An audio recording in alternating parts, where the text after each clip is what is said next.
हम तुम्हारे साथ हैं, तुम आगे बढ़ो, हम तुम्हारे साथ हैं।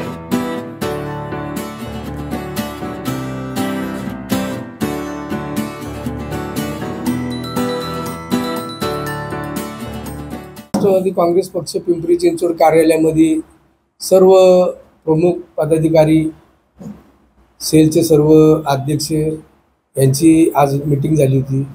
खऱ्या अर्थाने मीटिंगमध्ये आज या ठिकाणी असं ठरलं की पिंपरी विधानसभा मतदारसंघात राष्ट्रवादी काँग्रेस पक्षाचे आमदार म्हणून माझ्या व्यतिरिक्त चिंचवड आणि भोसरी मतदारसंघावरही राष्ट्रवादी काँग्रेस पक्षाच्या कार्यकर्त्यांनी सर्वांनी दावा केलेला आहे की भोसरी आणि चिंचवड विधानसभा ही राष्ट्रवादी काँग्रेस पक्षाच्या वाट्याला आली पाहिजे।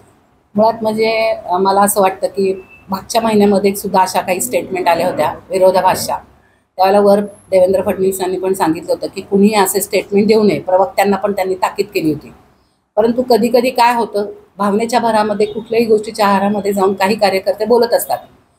आणि मला असं वाटतं की अण्णांनी तर पिंपरी चिंचवडमध्ये कधीही पक्षीय राजकारण केलं नाही। त्यांनी बाकीच्या लोकांची सुद्धा, म्हणजे जसे राष्ट्रवादीच्या लोकांची कामं केली तसे जास्तीत जास्त बीजेपीच्या लोकांची पण जास्त कामं एक गुंजवर जास्त केली, असं सुद्धा मी या प्रसंगी तुम्हाला सांगू शकते।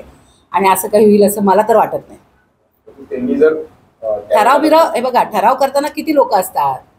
ठराव करताना 25 लोक असतात, पण त्याच्यामागे 25 लोक बीजेपीची थोडीच आहेत। बीजेपीला मानणारी लोक किती आहेत हे पण आहे ना।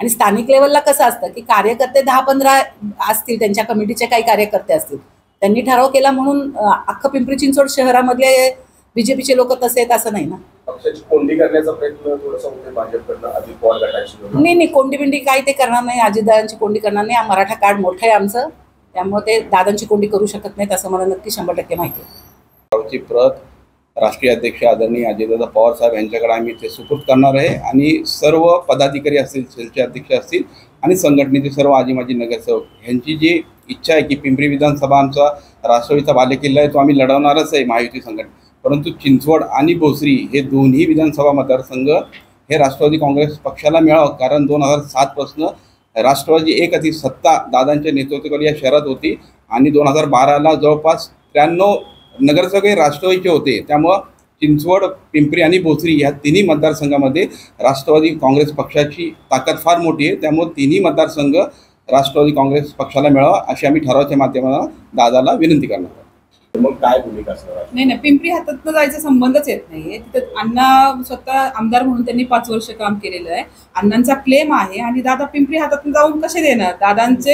दादांनी हे घडवलेलं पिंपरी चिंचवड आहे आणि मला नाही वाटत असं काय होणार आहे। हे सांग्या वांग्याच्या याच्यावरती विश्वास आपण मीडियाने पण ठेवू नये आणि एखाद्याने बोललं, भाजपमधल्या एखाद्या कार्यकर्त्यांनी बोललं म्हणून सगळ्यांनी तसाच अर्थ घेऊ नये असं मला वाटतं। भोसरी आणि चिंचवडमध्ये भाजपचे आमदार आहेत, तिथं तुम्ही मागणी म्हणजे अण्णांची मागणी केल्यामुळे तसं मागणी केली? प्रत्येक राजकीय पक्षाला स्वतःचा एक हे असतो, दर्जा असतो आणि दादांचं काम आणि दादांनी जे काही पिंपरी चिंचवडमध्ये विकास केलेला आहे, मी तर म्हणेल दादांना तिन्ही विधानसभा दादांनी घ्याव्यात राष्ट्रवादी काँग्रेस पार्टीला, कारण दादांची ताकद सुद्धा तेवढी आहे। परंतु आम्ही दादांच्या नेतृत्वाखाली काम करत असताना महायुती सरकारमध्ये आम्ही सामील झालेले, दादांनी दिलेला आदेश हा आम्हाला शेवटचा आदेश असेल।